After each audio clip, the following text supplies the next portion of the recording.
is Wednesday, which means it's time for Frank Mechanical as we bring in our daily face-off insider, Frank Seravalli, live from his hotel room in Montreal. Frank, how are you enjoying the first few days in Montreal? It's been great. Tyler, for being someone from Edmonton, you seem to have been quite cold here. You said it's a different cold. But look, getting set for this and seeing how excited the players are. I know a lot of people have been lukewarm on this tournament, but I'm ready to go. And I think just this opener enough is a pretty tasty appetizer with what's going to be on the line. Yeah, do you think there's a chance that maybe some Canadian hockey fans, I won't even say there's a chance. I think some Canadian hockey fans are looking past this matchup against Sweden and going, just get me to Saturday night, get me to Canada, USA. But I think that's dangerous, man. This Sweden team's good. I think they've got arguably the best defense top to bottom in this tournament. They've got size, they've got meanness. And if you're looking to play against Canada and be successful, they've got some traits that could make them key in on that. You know, we've talked all week long on the Daily Faceoff live show and previewing this tournament about how Canada is very likely to control the puck and the pace of play and time of possession in this tournament. They're an offensive superpower juggernaut team with superstars all over the lineup that have won and been successful. You have to find ways to break up plays and kill plays. And when you have guys like Victor Hedman and Matthias Ekholm and others on that Swedish blue line, those are the types of players that you need to try and combat that. I have real questions. Yes, the U.S. defense can skate. They're not very big, and they're not very physical. Are they the best team equipped? Is it more of a track meet if it's U.S. Canada? If it's Sweden, they have a chance to not. But they can be in a position where they have a chance to win. Yeah, I agree with you on that. Liam, you got one? I was just going to ask you on the Canadian team. We spoke to Louis DeBrusque yesterday about Connor McDavid's line mates, and obviously it's Sam Reinhart and Mitch Marner. Do you think that's the perfect wing partners for McDavid at this tournament? I mean, no one's Zach Hyman. That's first off, and Hyman should have been there. I'll say that point blank. Should have been there over Konechny. Should have been there over Sam Bennett. And it's not for some of the reasons you might think. The chemistry is great, and obviously the finishing touch that Zach Hyman obviously has, and frankly put on display after not being selected for Team Canada. It's what I think they're really going to miss most from not having Zach Hyman is the press player ability that we've talked about with him. He's the premier press player in the league, forechecking. He's an animal turning the puck over. And that's what Canada needs is hounds to go out and get the puck, to get it to their star players. Can Mitch Marner be that? He's definitely not the same player. Does he have poise and control? Of course. And does he compete and work hard? Yes. And he's defensively responsible. It'll be really interesting to see who's going to do that part of the job for Canada, because the name of the game is when you don't have the puck, you got to go get it back. And for my money, there's very few players in the league that I'd select before Zach Hyman for that one specific task. And when you have someone like him who just happens to have the side benefits of having chemistry with McDavid, you want as many of those pairs as possible. You know, Taves to play with Makar and guys that are familiar with each other. And I just think it was a miss, but I'm going to say that now, and I won't say it again the rest of the tournament. Obviously, Canada-USA is the game that everyone's excited for on Saturday night. That's a major storyline here, is who's going to come out on top. But what's number two maybe on your list here? Is it getting to see, Crosby play with McKinnon? Is it, like, for me, I think Miller versus Pettersson next Monday in a game that if Canada beats USA and Sweden, like, that's basically a semifinal, Sweden, USA next Monday night. And the Miller-Pettersson storyline, I think, will be great. But what's kind of number two on your list? Yeah, I think that would probably be it.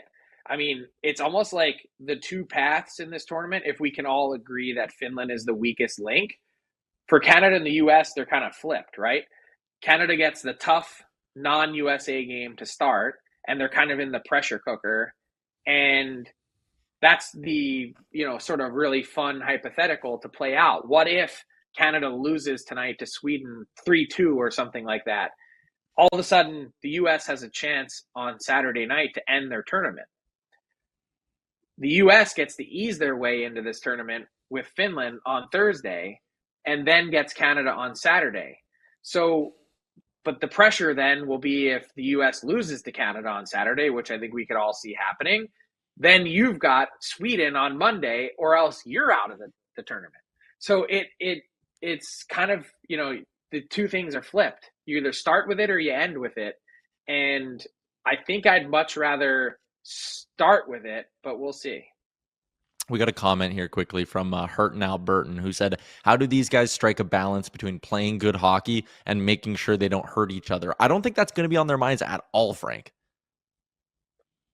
No, this is a no-holds-barred tournament. There's no wading into it. There is no, hey, but I'm really good friends with that guy, and he's on my team, and we're just going to pull up at the last second. This isn't an all-star weekend. This is playing for keeps, and this is big boy hockey. So when you've got best on best, the 1%ers in the NHL, this is going to be, I'm telling you, some of the best hockey that you'll see in terms of competition, because guys aren't going to be taking their foot off the pedal. Matthew Tkachuk was already talking about it. He called it 4 Game 7s. He said this takes him right back to the Stanley Cup final, which I'm sure, for someone that's gone deep in 2 consecutive playoff runs for the Florida Panthers, I don't know if you want to get to that in February, but it's going to be fun to see everyone ramp up to that, because I think they know when the puck drops that it's for real. I think people are massively undervaluing what it means to actually play international hockey, to be honest. Like, we're talking about a Canada team with Brad Marchand and Drew Doughty on it, like 2 of the best competitors in the NHL. And you just mentioned the Kachucks as well, guys like JT Miller. Like, it does mean something, but I guess to flip it onto the Oilers a little bit too, I don't really know how much of a rumor this is, but there was some speculation that Noah Dobson might be available from the Islanders, and he switched agents today to, I think, Judd Moldova, who is Connor McDavid's agent, right? So is that legit? Like, could Noah Dobson be available? I don't have any indication that Noah Dobson is available. I don't really understand why, from a New York Islander perspective, that he would be available. If you're trying to reboot this thing and become a team that 2 or 3 years from now could be a playoff team, you're going to need Dobson, you're going to need Sorokin, and you're going to need Barzal. And I don't know how they can do it otherwise. That said, he's also going to be very expensive, so you're going to have to account for that. But they should have plenty of room once they start shedding some salaries and begin paring this down a little bit, that it shouldn't be problematic for them to pay him kind of whatever he's looking for. And if there's going to be another defenseman move, I would think it would be, a Scott Mayfield or someone like that that's on a relatively inexpensive deal, potentially with a little bit of cost certainty, that makes a lot more sense for the future of the New York Islanders. So I don't have any indication that he's available. And this isn't to pour cold water on anyone's reporting or what's been out there, but I would tell you, and I would write it in Sharpie and I would underline it 6 times. Anyone who's telling you that they know what the New York Islanders are thinking or doing or working on is flat out lying to your face. Only Lou and God, right, Frank? That's my line, and I'm sticking to it. Yeah, only I like that. Lou and God know. That's it. While we're doing the rumor thing, our chat just every day, Frank, they fight with each other about the John Gibson thing. And there's this talk and there's reports going around that, he wouldn't mind going to Edmonton, but he wants to be a number 1. He doesn't want to be in a tandem. Like, it feels messy. It feels tough to do. Do you think there is a path or a world where John Gibson ends up being an Oiler? I do not. For one, even if he wants to be there, his big goal is to be a number 1 goalie. And as long as Stuart Skinner's there, I don't see anything other than a tandem path. 2, the Oilers can't afford him. They can't even afford him at half price. That's the big thing about this Edmonton Oilers deadline that I don't feel like is being talked about enough. You've got Evander Kane, and I think we're all thinking, hey, it's like a foregone conclusion. This guy's just going to be on LTIR until the playoffs. The more I talk to people around the league, that is not a certainty. And the Oilers truly do not have an idea or an answer yet and may not get one until the week before the deadline as to whether or not they can spend that money. If they can't spend that money, we're talking about dollar in, dollar out. You could take John Gibson and, frankly, any goaltending addition or acquisition and just chuck it right out the window because they're not going to have the money to do it. So we know that they have limited assets. We now know that their cap space could be very limited. We're living in a world in which we might be seeing the Oilers make a fourth line center acquisition, and that's it. And I just want to prepare everyone right now for that eventuality, that if you're thinking this is going to be some massive, big, go out and get yourself a Matthias Ekholm addition, it's, first off, look at my trade board. I don't know that exists. And second, there's a real financial reality here with the cap that the Oilers have to get comfortable with. Yeah, the cap just seems to be something everyone forgot about. And even if Kane was to go on LTIR, they would still have to ask Anaheim to retain some money. And then you're basically saying, we have no other problems on our team, and Gibson is going to solve everything. But I guess with what you're saying, Frank, that a guy like Ryan Donato feels like a much better option for them, right? He's a $2 million cap hit. They would have the assets to retain on that a little bit too to get it down. But someone in that market is probably what they would look for, right? I don't think so. I think they would be looking for someone with some size and a different element to bring to the table. I don't know who that person is yet, but I think that would be probably on their list. I was thinking speed at first because there's been such a big difference in speed between this year's team and last year's team. But I do think that they're looking for someone that brings a bit of an edge. And I think that's fair too. But the idea of them not being able to make 2 or 3 moves, I appreciate you bringing that up, Frank, because I think that is a little bit of a problem with some people right now. They're thinking, okay, yeah, we can go get Gibson, and then we need to add a defenseman too. And it's like, 1, the money, 2, the assets here. Like, again, at some point at a deadline, it's been back-to-back deadlines now. They've traded a first-round pick, and then they also traded their pick at the draft to Philadelphia so they could pick Sam O'Reilly. Like, at some point, you run out of first-round picks and good assets. I would give the chances that the Oilers could land someone like John Gibson like a 2 or 3% chance. Okay.